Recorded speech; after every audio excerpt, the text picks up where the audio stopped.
सभी साधकों को प्रेम भरा नमन वंदन। ध्यान की बात चल रही थी। विज्ञान पुरुष का मार्ग है और धर्म स्त्री का मार्ग है। विज्ञान तोड़फोड़ से शुरू होता है, काटने से शुरू होता है, और धर्म जोड़ने का दूसरा नाम है। धर्म से जीवन विकसित होता है। संसारी सारे कार्यों में, सारे धार्मिक कार्यों में स्त्री का होना अनिवार्य है। राम जी जब अयोध्या में वापस आए, ऋषियों के कहने पर अश्वमेध यज्ञ करवाया था, जिसमें सीता माता की स्वर्ण मूर्ति बनाकर राम के साथ बिठाया गया था। स्त्री को परमात्मा ने अपने जितनी शक्तियां देकर संसार में भेजा है। 8 शक्तियों से भरपूर करके संसार में भेजा है। जैसे सहन शक्ति सबसे ज्यादा धरती माता में है, उसी तरह सहन शक्ति स्त्री में है। इसीलिए स्त्री को की कोई जाति नहीं बनाई, स्त्री को परिपूर्ण करके भेजा है, किसी जाति वाति में नहीं बांधा। स्त्री प्रकृति का दूसरा रूप है। प्रकृति भी उत्पत्ति कर पालना करती है, स्त्री भी प्रकृति की तरह का ही कार्य करती है। संतान को जन्म देती है, आंचल से दूध पिलाकर पालना करती है। एक बार नहीं, अनेक बार ये कार्य करती है। सत्य सीता धरती माँ रोज ये कार्य करती है। दोनों की पहचान मिलती जुलती है। एक आदि सनातन सतगुरु धरती माँ, उसके जैसा दूसरा नहीं कोई। परमात्मा हमारे निकट से भी निकट है। हमने उसे अज्ञानतावश दूर माना हुआ है।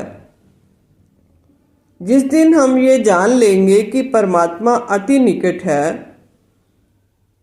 परम तत्वों से बनी हुई परम सीता धरती माँ हमारे अंग संग, हमारे आसपास है, हमारी पालना कर रही है, हमारी देखभाल कर रही है, यही परम सत्य है। यही परम सीता माता है, धरती माता है। इसी को आधार मानकर, इससे अर्थ लेकर अगर जीवन जिएंगे तो जीवन सरल और खुशियों से भरा हो जाएगा। सिर्फ गायन करने से कुछ नहीं होगा। सिर्फ गीत गाते हैं, तुम ही हो माता पिता, तुम ही हो बंधु सखा, तुम ही हो, इससे काम नहीं चलेगा। हमें जुड़ना होगा।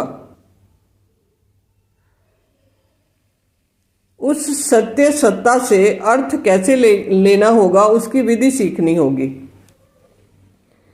परम सत्ता से कनेक्शन कैसे जोड़ना होगा, परमात्मा से कनेक्शन कैसे जोड़ना है, उसकी विधि सीखनी होगी। श्री गुरु नानक देव जी का प्रसाद रूप में, वरदान रूप में दिया हुआ अचूक मूल मंत्र है, आद सच जुगाद सच, है भी सच, नानक होसी भी सच। इसे ही जीवन का मूल आधार बनाना है। परम 8 तत्वों के लिए ये सब गायन है। धरती, आकाश, अग्नि, जल, वायु, सूर्य, चांद, सितारे, ये हमेशा हमेशा रहते हैं। इन्हीं का गायन है। इन्हीं के मिलने से, इन्हीं के सहयोग से सारा सिस्टम चलता है। यही सत्य ज्ञान है। यही परम सत्य को जान लेने के बाद इससे जुड़ना कैसे है, ये विधि सीखनी है। भूमंडल की सती सीता माता जी की आरती चल रही है। बस उस आरती को होते हुए देखना है। माँ सीता, धरती माँ, सातों अमर तत्वों की परिक्रमा कर रही है। धरती माँ से जो साग सब्जी, फल फ्रूट, अनाज मिलता है उसे प्रसाद रूप में ग्रहण करना चाहिए। ये मेन बात है। खाने को प्रसाद बनाकर खाना चाहिए, तो बड़े बड़े असाध्य रोग यूं छूमंतर हो जाएंगे। कुछ भी वेस्ट नहीं करना चाहिए। एक कहानी के माध्यम से समझते हैं। एक माता को अपने घर में आरती पूजन करना था। उस महिला के पास 2 बच्चे थे। माता को विचार आया कि आरती पूजन तो शाम को होनी है और बच्चे अभी ही बर्फी खाने की जिद करेंगे, और उस गृहिणी ने उस दुकान से प्रसाद के रूप में अलग अलग 2 पाव बर्फी खरीदी। 2 लिफाफे बनाए, क्योंकि आरती शाम को होनी थी। माता ने एक पैकेट जाकर मंदिर में रख दिया और दूसरा पैकेट बच्चों को खाने को दे दिया। बच्चे ने जैसे ही बर्फी का लिफाफा खोला, बर्फी का एक टुकड़ा निकाला और बच्चा बर्फी खा रहा था। बच्चे के हाथ से बर्फी का टुकड़ा धरती पर नीचे गिर गया। पास में माता बैठी थी। माता ने उस बच्चे से बोला कि ये बर्फी का टुकड़ा बाहर फेंक दो, इसे मिट्टी लग गई है, ये बर्फी गंदी हो गई है, इसे खाना नहीं है। बच्चे ने वो बर्फी का टुकड़ा उठाया और बाहर फेंक दिया। दिन बीता, शाम को संध्या आरती शुरू हुई। बर्फी का दूसरा पैकेट खोला गया, आरती पूजन हुआ और भगवान को भोग लगाने के बाद प्रसाद रूप में बर्फी बच्चों को दे दी गई। अचानक खाते खाते दूसरे बच्चे के हाथ से फिर बर्फी का एक टुकड़ा धरती पर गिर गया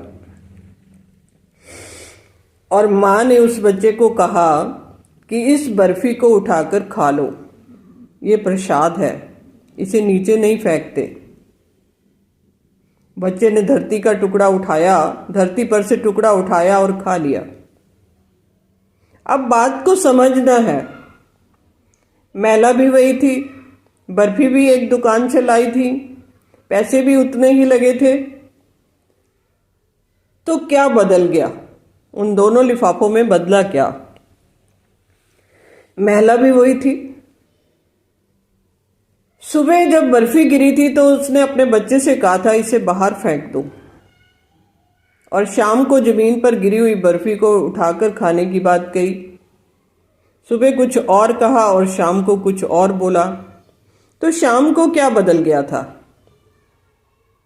क्योंकि वह बर्फी प्रसाद बन गई थी, उसमें आरती का वो भाव सम्मिलित हो गया था। भगवान भाव के भूखे होते हैं। इसी तरह जब हम रसोई घर में भोजन बनाने के बाद उसे प्रसाद का रूप दे देंगे तो वह सभी के लिए लाभदायक होगा। भोजन प्रसाद रूप में ही ग्रहण करना चाहिए। भोजन सामने आए, भोजन की थाली सामने आए, पहले हाथ जोड़कर नमन वंदन करो, धरती माता को नमस्कार करो। जल सामने आए, पहले नमन वंदन करो। धरती माता को नमन वंदन करना है, जहाँ से सब कुछ निकलता है, फिर उसे ग्रहण करो।